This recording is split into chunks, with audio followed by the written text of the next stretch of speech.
Hello，大家好，歡迎返嚟我哋嘅頻道。今日我哋繼續深入研究權力的48條法則，嚟到第9條。呢一條法則真係每一個打工仔，甚至係做人都一定要銘記於心嘅金句，就係要用行動取勝，莫靠辯論爭贏。你細心諗下，你有幾多次喺公司開會，或者同朋友爭拗，雖然你口才好，講道理講到對面啞口無言，覺得自己贏咗一仗好威風，但係轉個頭，你會發現對方個面口黑過鑊底，之後做嘢仲處處針對你。其實喺權力嘅遊戲入邊，靠把口拗贏人係最無謂嘅勝利，因為你贏咗道理，輸咗人心。今日我就同大家講下點解要慳翻啖氣，用行動直接 KO 對方。講到呢一條法則，一個非常經典而且好有戲劇性嘅故事，係關於文藝復興時期嘅神級藝術家米開朗基羅。話說當年佢雕刻緊舉世聞名嘅大衛像，當時佛羅倫斯嘅行政長官索德里尼，即係佢嘅大老細啦，走嚟視察工程。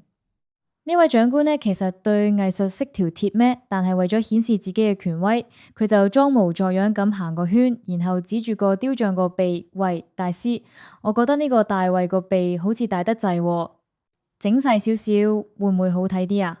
如果你係米開朗基羅，你會點做？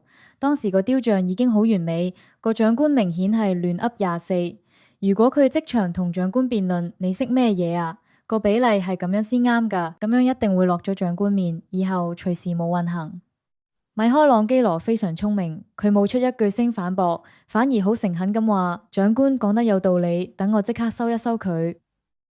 跟住米開朗基羅就攞住把工具同一堆大理石粉爬上個木架度，佢一方面扮嘢喺個鼻度鑿幾下，另一方面其實係將手上面原本揸住嘅石粉灑落嚟，實際上個鼻係完全冇喐過嘅。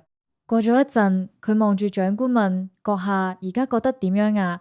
嗰位長官望住地下嘅石粉，再望下個雕像，好滿意咁話：而家個雕像栩栩如生，成個雕像生猛晒。你睇下，米開朗基羅一句都冇同佢拗，只係做咗一場戲，用行動解決咗問題，既保住咗自己嘅藝術堅持，又令個長官覺得自己意見被重視，大家都開心。呢個就係行動取勝嘅最高境界。仲有另一個比較慘烈嘅例子。係講古羅馬時期一位工程師，當時有個羅馬執政官要攻城，叫工程師運一支最大嘅船桅去做工程。工程師係專家嚟噶嘛，佢知道大嗰支船桅太重，工程時唔容易搬得喐，細嗰支反而更有效率。於是佢就自作主張運咗支細嘅過去，仲諗住同長官解釋物理原理。結果個執政官見到姿勢桅杆，即刻大發雷霆，完全唔聽解釋，覺得工程師係抗命，最後將個工程師人間消失。呢個故事好血淋淋咁話俾我哋知，同權力者辯論係幾咁危險。哪怕你嘅道理係啱嘅，只要你令上司覺得權威受損，你嘅下場就會好慘。講完古代，我哋將個鏡頭轉返嚟現代職場。其實呢一啲情況日日都發生緊。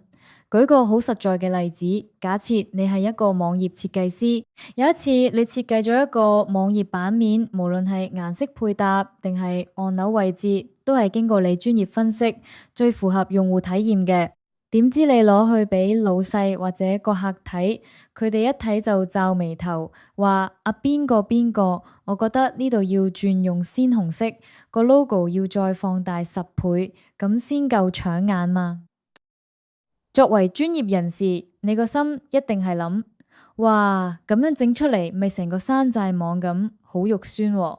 如果你跟住法則第9條嘅反面教材去做，你就會即場同老細開片，攞啲咩色彩心理學，用互動線圖出嚟同佢拗，話佢嘅審美觀過時，結果係點？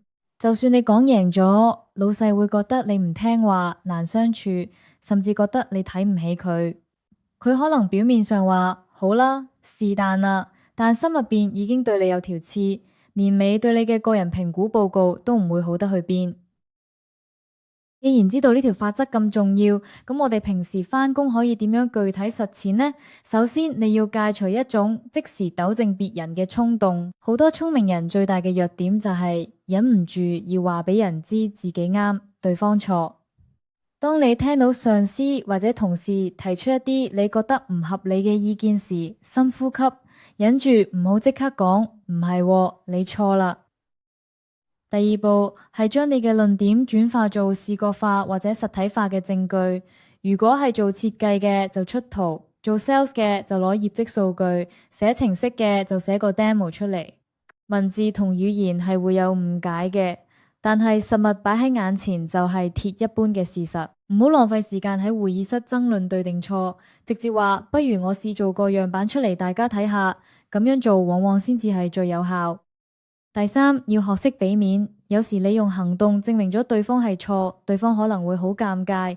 呢個時候你唔好得勢不饒人，唔好擺出一副早就話咗你啦嘅樣。你要好似米開朗基羅咁，甚至可以將功勞歸翻俾對方，或者俾個下台階同佢講，其實都係多得老細你提醒，我先諗到點樣將原本個方案修飾得更好。咁樣你贏咗場仗，仲贏埋個人際關係。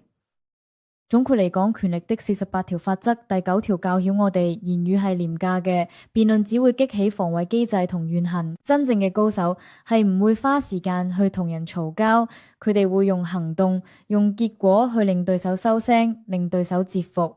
記住，喺職場上 work hard is good， 但係 work smart to show your results 先係王道。唔好再做嗰個講到口水乾嘅辯論家啦，要做一個沉默而有力嘅實幹家。好啦，講到呢度，我想問下大家，你有冇試過喺公司遇到啲點都要拗贏你嘅同事，最後你係點樣 KO 佢？定係你曾經試過同老細拗頸，結果得罪咗佢？歡迎喺下面留言區分享你嘅血淚史或者你嘅成功案例，我會逐一睇留言，同大家交流下心得。